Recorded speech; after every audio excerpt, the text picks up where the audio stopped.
Hello and welcome to Straight Talk with Arun Kumar. Today's topic is about the U.S. primary elections, and my guest tonight is David Winkler. David Winkler is a Republican congressional primary candidate for District 8 in the state of New Jersey. Hello, David. Hey, how's it going, sir? How are you? Hey, thank you for having me.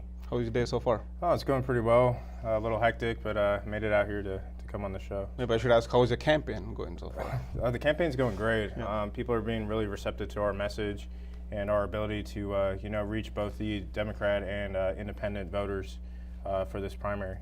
So let's start with who's David? So who am I? So I am a combat veteran of both the United States Marine Corps and the United States Army. Spent about 14 years on active duty.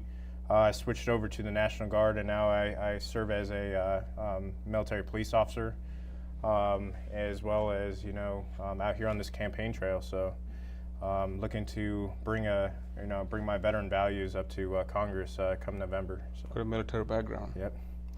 So why District 8? So District 8 is just where I wanted to reside. I wanted to start a place here. Looked at different places. I could have gone over to Brooklyn, New York, but I don't know. I just kind of fell in love with the 8th district over there. So. Or any other Republican primary candidates in your district, or? No. So I have no Republican challenger in my district. So I'm literally primed to go up to the general election as of right now. So, and hopefully that stays the case. What brought you into politics? What brought me into politics is my love for the country. So, I wrote a huge article on this on the Conservative Choice Campaign's website. Ever since I was little, I just had a deep love for American values, just American people. Knew that I was going to eventually serve, especially right after 9/11 happened or took place. I felt the need to give back to the American people. I also decided to get into nonprofit realm or for veterans and give back in advocacy for our Vietnam era that was not being taken care of, Korea, World War II, all the way up to now where there's a lot of issues that need to be tackled, and I just feel like I can bring that kind of advocacy to Congress and fight on behalf of Americans. So. Talking about issues, right? What are the issues you're most passionate about?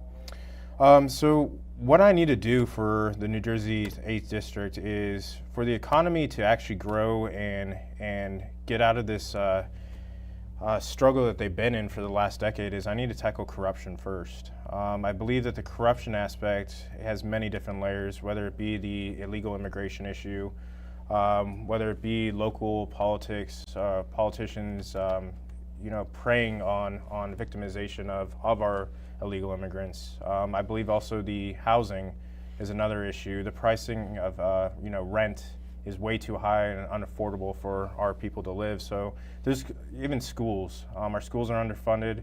So there's a lot of things I got to take care of home here more than looking at a federal level. So I believe almost in the same as what Donald Trump does, our president, is my district needs to come first, and I need to fix our district before I start looking at the federal issues.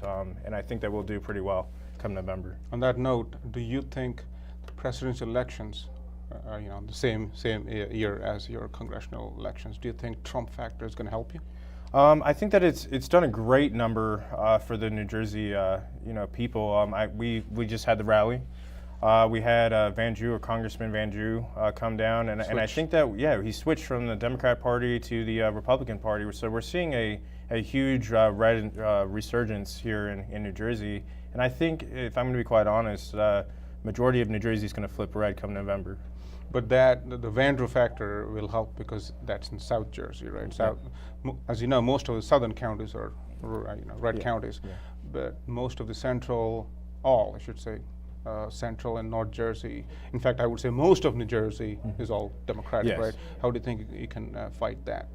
I just think it opens up the eyes to the voters of, over decades of wrongdoing by Democrat policies. I think that they're now starting to be more open to what Donald Trump may be able to bring to the table, as well as the conservative values or the conservative policies that will definitely help out our economy, our schools, and our people in general. So I think that the voters are kind of tired of the back and forth going on, the polarization and the victimization of our people, specifically in the 8th District.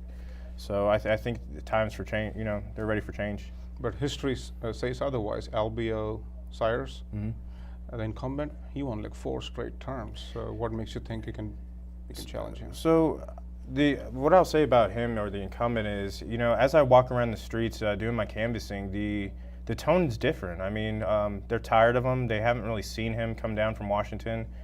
He's not in the areas focusing on things like school, where a lot of the schools are underfunded, the infrastructure, to where the immigrant populace is being used by the Board of Education and the local politicians that are using them to go out and canvass and get these people reelected. People are tired of the corruption of the Democratic politicians. And so I'm seeing something otherwise than what Albio's doing up there, or even the rest of the Democrat politicians. I see a huge shift towards a difference of mentality. I'll just put it that way. So, what other issues do you think did not help Albio Cyrus, and which might help you? A lot of his foreign policy stances. So he was against the killing of Soleimani. I will say that was one huge thing where he went completely the wrong direction. I believe that there should have been no question whatsoever when it came to taking out Soleimani or any terrorist. Yeah, or any terrorist whatsoever. I mean, we don't negotiate with terrorists. We don't cater to them. I believe he did a lot of damage to the U.S. service members in the form of IEDs. A lot of our wounded service members are a direct result of what Soleimani did. So people are not okay with that. There's a lot going on at the southern border where Cyrus is not necessarily taking the right stance. He's portraying that the Mexican border. Yeah, the Mexican border. So he's portraying that we're not allowing these asylees in, but at the same time he's recognizing what President Trump said since 2016, that there was a lot of danger coming from places like Mexico, El Salvador, and all these other countries. So he's recognizing that there's been a problem, but at the same time flipping his script and saying that Donald Trump's the problem for not letting them in now, which seems to be a problem because, as I said, our taxpayers are having to flip the bill for what's going on at the southern border.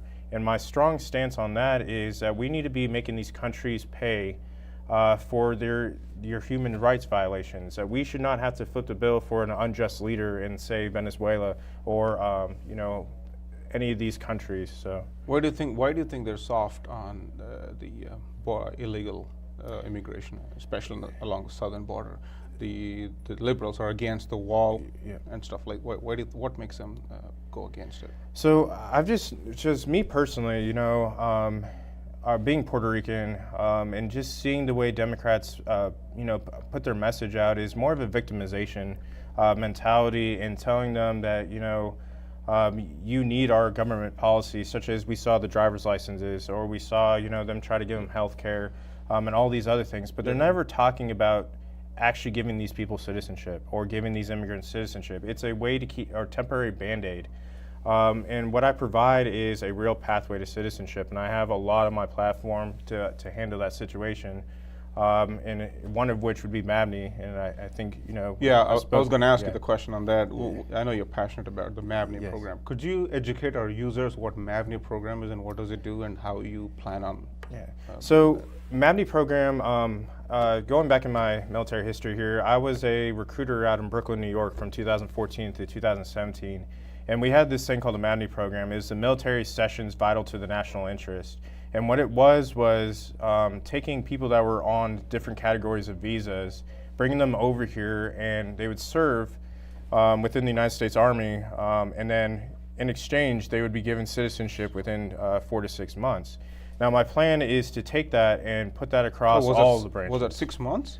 So 4 to 6 months, they would get their naturalization within 4 to 6 months. Oh, I thought it was much more than that.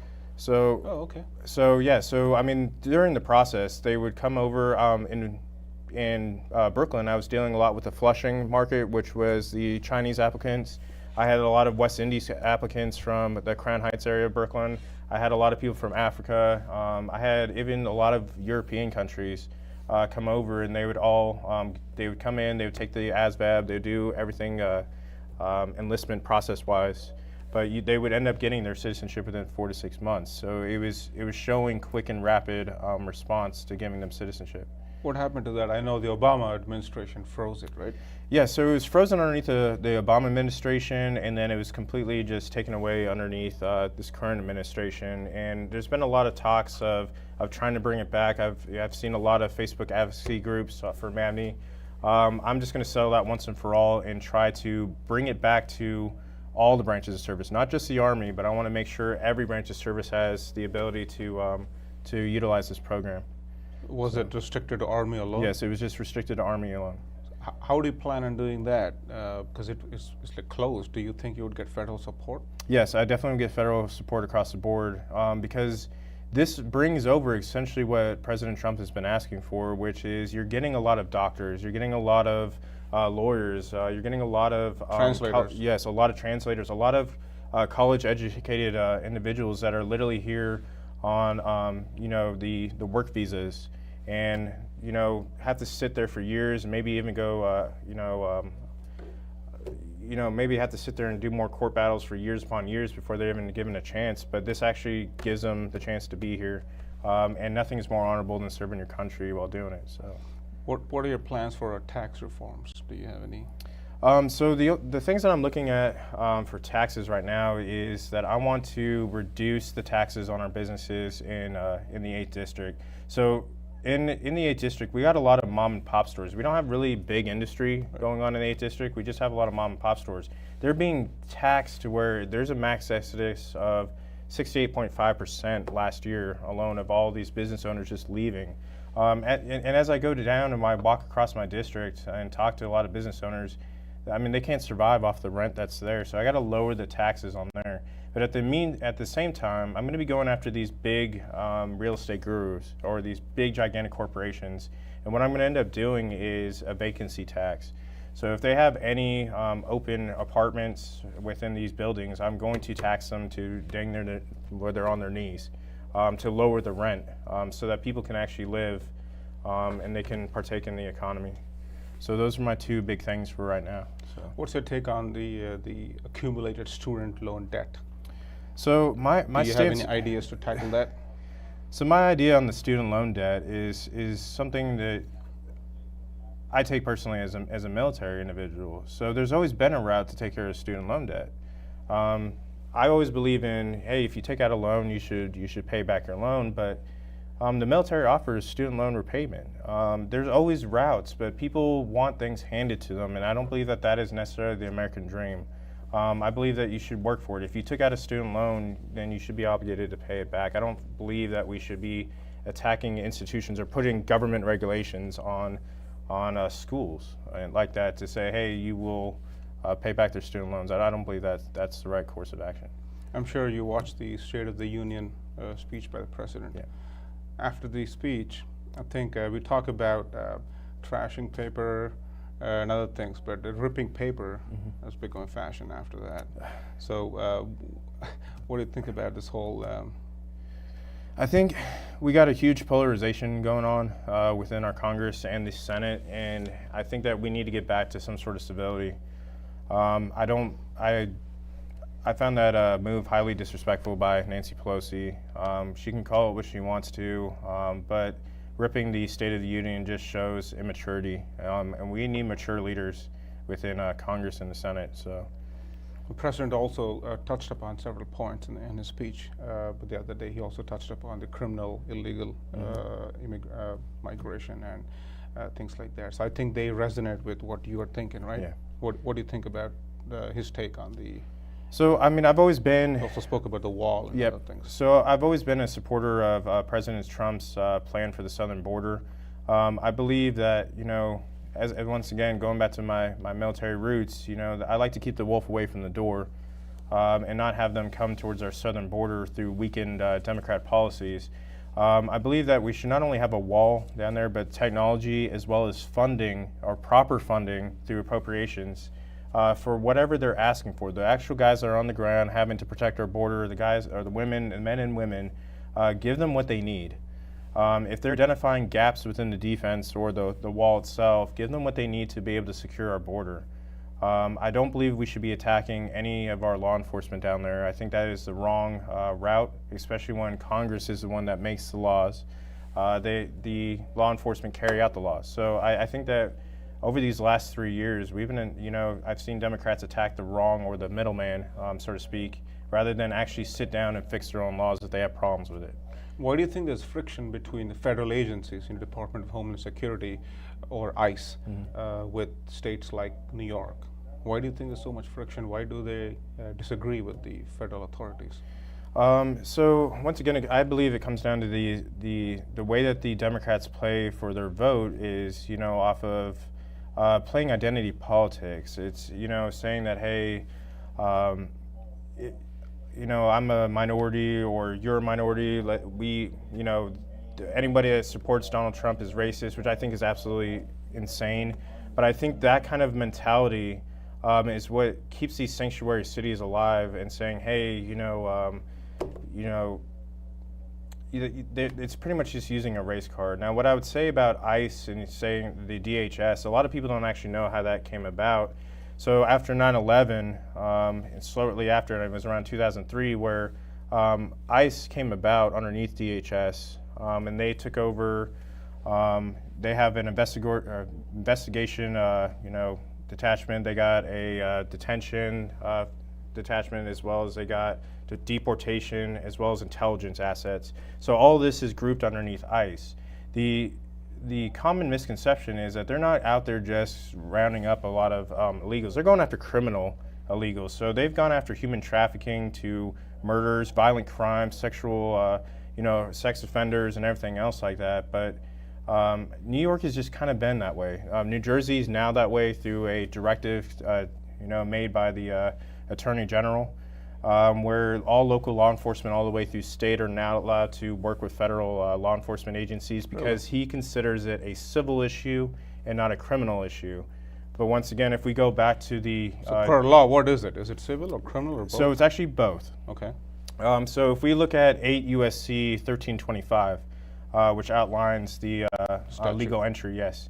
It's both a criminal and a civil offense. So when we look at the criminality of it, your first time offense could lead up to 6 months in jail, which would be your maximum time. Now, any other additional criminal activity could result in more, more misdemeanors or more felonies. So the argument that it's a civil offense is moot when it's actually both. And they are aiming to, I guess through Congress, to remove the criminality aspect and just keep it civil. But until then, they must comply with federal law, and it is a criminal offense. Now, as part of a campaign, I'm sure you're walking through streets in District 8. Mm-hmm. Do you think, do the people consider this whole sanctuary concept as a factor in terms of voting? They do, in the sense that they're complaining about it because it's killing our businesses over there. And the business owners are upset because they're getting undercut through free labor. And so, yes, it does come down to a lot of, voter issues of what are you going to do about it. And a lot of people are afraid to even touch this issue because they feel like they're going to lose elections or whatever it may be. I'm front and center to attacking it and making sure we're doing right because our businesses cannot be undercut by free labor. So talking about foreign policy, what do you think are some top foreign policy issues to focus on for the U.S.? So I definitely agree with President Trump's two White House priorities for Iraq and Afghanistan. He's laid out through Secretary Pompeo what he needs to get done, and I'm a firm supporter and an ally of him on this one. So we need to reduce U.S. casualties in Afghanistan as well as reduce the amount of costs. I believe that should be our main focus. When the Commander-in-Chief says, "Hey, I want to get out of Afghanistan," we should follow. And so should the Pentagon and the rest of the DoD should follow his move there. Do you think, on that note, do you think Afghanistan is stable enough to survive with a stable government on its own? Should we pull out our troops? I'm going to be quite honest with you, no. And I think that's due to the... That's what I was hoping to say. So it's due to the stagnation of what's called the CSTICA commands and the ISAF command. They become comfortable with the private sector as we call the military-industrial complex, of just keeping this going. I've sat back and had conversations, and I will tell you that the Ministry of Interior and the Ministry of Defense are still not linked together. Our advisors are not getting the work done or getting the job done. The warfighters, let me be clear, the warfighters have done their piece. We're waiting on the politics of this to get done with here. And so, you know, for me in multiple deployments overseas, I've noticed that once again we're using warfighters as diplomats instead of, you know, having diplomats actually come over and train, assist, and advise their counterpart over there, which I think is necessary to create that stable government, or it's going to collapse if we just pull out. Right. The reason why I asked that question is not so much Pakistan, because it supports terrorism, mostly the people, the civilians in Afghanistan and India and other countries are worried that if once the U.S. pulls out, they would be fearless, the Taliban, and they could just commit atrocities, you know, shamelessly and openly. That's what the neighboring countries are worried about, which is why I asked you the question. So when do you think is an appropriate time for us to, or what should we do before we pull them out? So what we need to do is make sure that we're giving what the Afghan government's asking for. I think that's where a lot of the conflict has come in, is we're giving U.S. solutions for Afghan problems. Instead of actually having our Afghan counterparts sit down with us at the table, they're dictating to us what they need to be able to have a successful exit. We need to be embracing that. But we said a few times. I mean, I don't think it led to any fruition. But I mean, that still just needs to happen in the sense that we need to sit down and make sure that their army can stand up on their own, that their actual, you know, MOI or Ministry of Interior, Ministry of Defense can stand up on their own and take over. But until then, I don't think that, I mean, this will be a few years. I'm going to be quite honest. This will be a few years before we're able to pull all troops out. I would tell you in Afghanistan, once again, I think there's a lack of freedom of movement still when it comes down to the IED crisis that's still over there. It's things that I'm working with on my campaign to attack IEDs in Afghanistan still. So, all right, let's talk about the personality now. What do you think, folks are expecting from a congressman or congresswoman when they're running for Congress? What are some qualities you think a citizen should expect? Somebody, a workhorse, somebody that's going to actually, it's not words, it's action. So they're going to actually get out there and they're going to do right for the American people. I believe in maturity. I think that a lot of what we see in Congress is the lack of willing to reach to the other side of the aisle and work with somebody for the benefit of all Americans. One of the biggest things is a system of government that is for and by the people. I think we've gotten away from that in Congress, and that's something I bring to the table. And I know you probably heard of this phrase before, but servant leadership, where the people don't serve me, I serve the people. That mixed with what's called engaged leadership, where I'm always around to see what's going on. If I'm not around, I can't be an effective leader. I have to be able to see what's going on, not only in my district, but up at Washington, be able to see big picture wise. And just as I said, somebody that supports not only Congress, Senate, but it supports the President of the United States. I think a lot of times that we work against the President, whether it be President Trump or any of the Democrat 2020s. I'm here to work with the President and achieve good for the American people.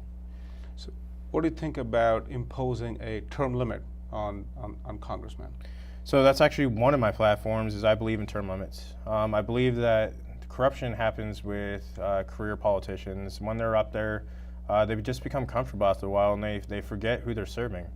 And it's about them and their wants and their needs. I believe that we should impose some sort of term limits. So obviously, I want to make sure that my constituents, you know, have a say in what the terms would look like for Congress or Senate. So. Yeah, but then historically, we tried to pass some bills that didn't go through. They got rejected. I mean, it's worth, you know, to keep that momentum going and keep trying to have those conversations. As I said, I think it comes down to money. In the end of the day, where, you know, senators and congressmen, all the way up through the executive branch, whether it be the president, they get a lot of money and a lot of, you know, stuff that comes along with it. So a lot of people are hesitant to go with term limits because they want to rake in as much money as they can. I'm just not one of those kind of people. All I care about in the end of the day is that my district's taken care of, and that my veterans are taken care and the American people are taken care of. So. On that note, what are your plans for veterans? So my plans for veterans is one of the things I want to do for anyone that's seeking office veteran-wise, I want to make sure that I set up a way for them to intern with the congressman or senator of their choice within their areas, so they can learn the process through that. I think that we're doing a great job right now as a former veterans advocate and a CEO of a national nonprofit.